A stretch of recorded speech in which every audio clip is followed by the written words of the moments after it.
दोस्तों, सबसे पहले सब्सक्राइब करें, नोटिफिकेशन बेल दबाएं और सबसे पहले वाली ऑप्शन ऑल करें, जिससे हमारी आने वाली नई वीडियो की नोटिफिकेशन आपको फ़ौरन मिल।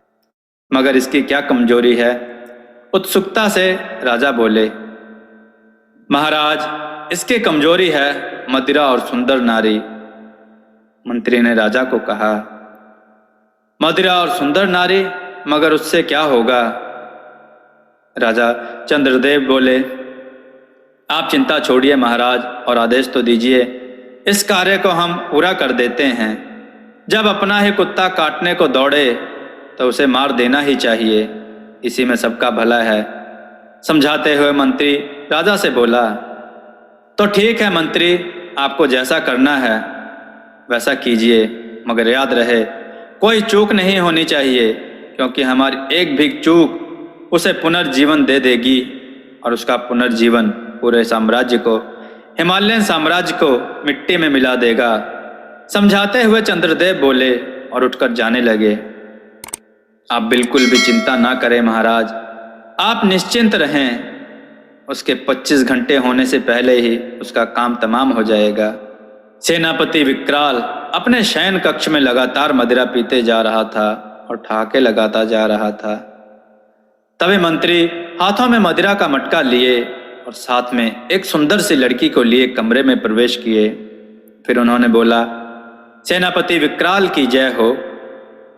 सेनापति ने अपनी नजरें उठाई और मंत्री को देखते हुए बोला, क्या बात है मंत्री जी, क्यों आए हो यहाँ? क्या तुम्हारे राजा ने हार मान ली?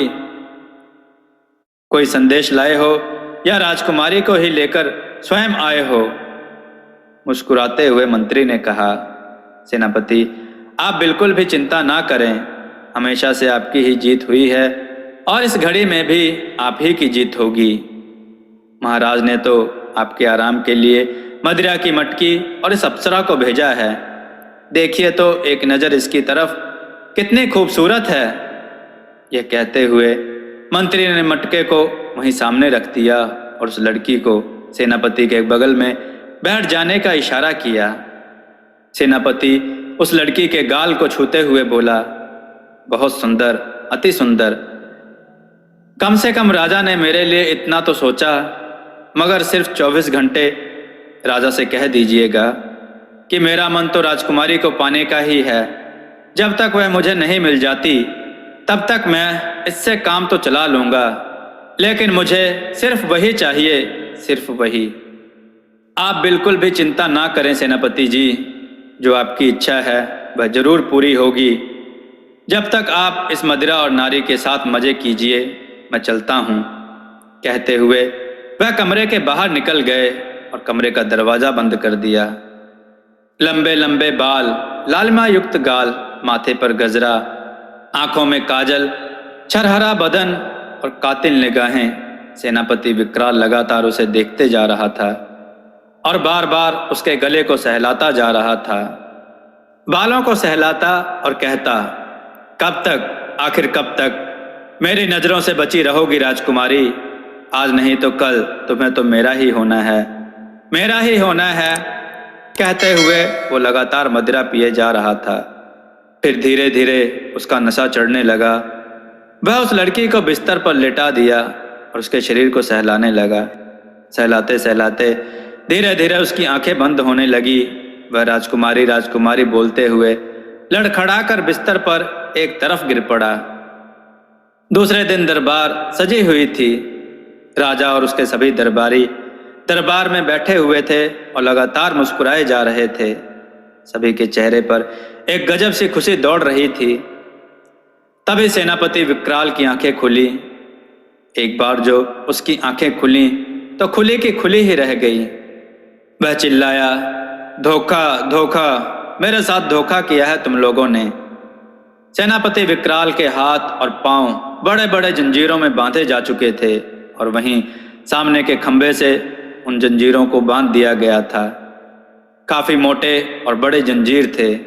सेनापति विकराल अपनी पूरी ताकत लगाकर उन जंजीरों को तोड़ देना चाहता था, मगर जंजीरों की मजबूती उसकी ताकत से कहीं ज्यादा थी। वह लगातार प्रयास करता जा रहा था, मगर जंजीर टूटती नहीं, उल्टे उसके हाथ पांव से खून बहने लगा। वह लगातार चिल्ला रहा था, हे मंत्री, तुमने मेरे साथ धोखा किया है, मेरे साथ धोखा किया है। इस धोखे की कीमत सिर्फ और सिर्फ मृत्यु है।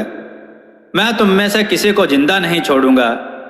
कहते हुए वह जोर जोर से जंजीरों को खींचता और पांव को जमीन पर पटकता। उसकी स्थिति देखकर सभी दरबारी, राजा, राजकुमारी सभी मुस्कुरा रहे थे और उन सभी के चेहरों की मुस्कुराहट सेनापति विकराल को बहुत ही अधिक क्रोधित कर रही थी। और क्रोध की अग्नि में जलते हुए वह लगातार जंजीरों को खींचता और उन्हें तोड़ देने की कोशिश करता, मगर हर बार की तरह हर कोशिशें नाकाम हो जाती। वह जोर जोर से चिल्लाता। सभी हंस रहे थे। तभी राजा ने कहा, क्यों क्यों सेनापति, राजकुमारी से विवाह करना है? मैंने कहा था ना, तुम्हारी औकात नहीं है कि तुम राजकुमारी से विवाह करो। तुम एक सेनापति हो और सेनापति ही रहोगे, और तुमने खुद को राजा बनने का ख्वाब देख लिया। तुम्हारी पहली गलती की तुमने राजकुमारी से विवाह करने का सोचा। यदि तुम माफी मांग लेते तो मैं तुम्हें माफ भी कर देता, मगर तुमने दूसरी गलती की, तुमने खुद को राजा के तौर पर सोच लिया। यदि फिर भी तुम हाथ जोड़कर मुझसे माफी मांगते तो शायद मैं तुम्हें माफ कर देता, मगर उससे भी बड़ी गलती की, तुमने मुझे युद्ध के लिए ललकार लिया और युद्ध की ललकार के साथ ही तुम मेरे शत्रु हो गए। तुमने मुझे 24 घंटे का समय दिया था, मगर सिर्फ 12 घंटे में ही मैंने तुम्हारा हाल एक चूहे की तरह बना दिया। अब नहीं हंसोगे? तुमने धोखा किया है राजा, धोखे से तुमने मुझे यहाँ कैद कर रखा है, क्योंकि तुम में इतनी हिम्मत है ही नहीं कि मुझसे युद्ध कर सको। तो तुमने यह छल कपट वाला रुख अपनाया है, मगर तुम चाहे कुछ भी कर लो, मैं सिर्फ और सिर्फ राजकुमारी से ही ब्याह करूंगा। वह एक बार फिर जोर से हंसा और अपनी जंजीरों को खींचने का प्रयास करने लगा। राजकुमारी से विवाह करने का स्वप्न ना देखो सेनापति, क्योंकि विवाह करने के लिए जिंदा रहना जरूरी है, और आज तो तुम्हारे जीवन का अंतिम दिन है। आज तुम मारे जाओगे तो विवाह क्या करोगे? इसलिए तैयार हो जाओ और अंतिम समय में भी अपनी गलतियों के लिए अपने राजा से माफी मांग लो, ताकि तुम्हारी मौत आसान हो जाए। तुमने धोखा किया है राजा, और तुम सोचते हो कि तुम मुझे मार दोगे। मैं सिर्फ और सिर्फ राजकुमारी से ही ब्याह करूंगा, ये मेरी जिद है, यह मेरा प्रण है। हो सकता है आज तुम मुझे मार दो, मैं मर भी जाऊं, तो इससे सिर्फ मेरा शरीर मरेगा, मगर मेरी आत्मा राजकुमारी से प्यार करेगी। मेरा और राजकुमारी का मिलन जरूर होगा, वह चाहे इस जन्म में हो, अगले जन्म में हो या किसी भी जन्म में हो, मगर जरूर होगा, जरूर होगा। याद रखना राजन। और मुझे यदि एक मौका मिल गया ना, तो पल भर में ही मैं तेरा सर धड़ से अलग करके इन दरबारियों को इनके धोखे की सजा देकर भरे दरबार में राजकुमारी से विवाह करके दिखाऊंगा। तुमने मेरे शरीर को बांधा है, मगर मेरे हौसले को पस्त नहीं किया। गरजते हुए सेनापति विकराल बोला। नामर्द कहीं के। यह बात सुनकर राजा चंद्रदेव बहुत क्रोधित हुआ और जोश में उठते हुए वह तलवार लिए सेनापति की तरफ बढ़ा, और देखते ही देखते उसने उसका सर धड़ से अलग कर दिया। उसके दोनों हाथ काट डाले, दोनों पांव काट डाले। देखते ही देखते सेनापति का पूरा शरीर छटपटाने लगा, तड़पने लगा, और खून की धारा पूरे दरबार में चारों तरफ बहने लगी। देखते ही देखते छटपटाते हुए सेनापति का शरीर धीरे धीरे शांत हो गया और सेनापति मारा गया। अब राजा और सभी राज दरबारियों ने चैन की सांस ली। उनके अंदर जो सेनापति विकराल का डर पल रहा था वह खत्म हो चुका था। सब खुश थे। एक विद्रोही का आज अंत हो गया था, और विद्रोही की ऐसी सजा देखकर दूसरा कोई भी इस राज्य में विद्रोह करने के नहीं सोचेगा। राजा चंद्रदेव मुस्कुरा रहा था, खुश हो रहा था अपनी इस छल नीति से किए हुए युद्ध की विजय गाथा पर। सभी राजदरबारी राजा चंद्रदेव की जय जयकार कर रहे थे।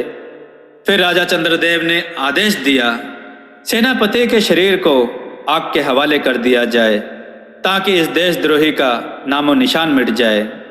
राजा के आदेशानुसार मंत्रियों ने सेनापति के शरीर को अग्नि के हवाले कर दिया और सेनापति का इस प्रकार अंत हो गया।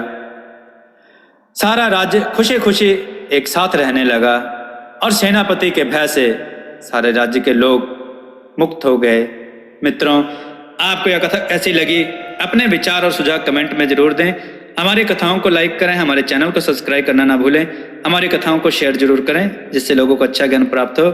जय श्री राम भक्तों।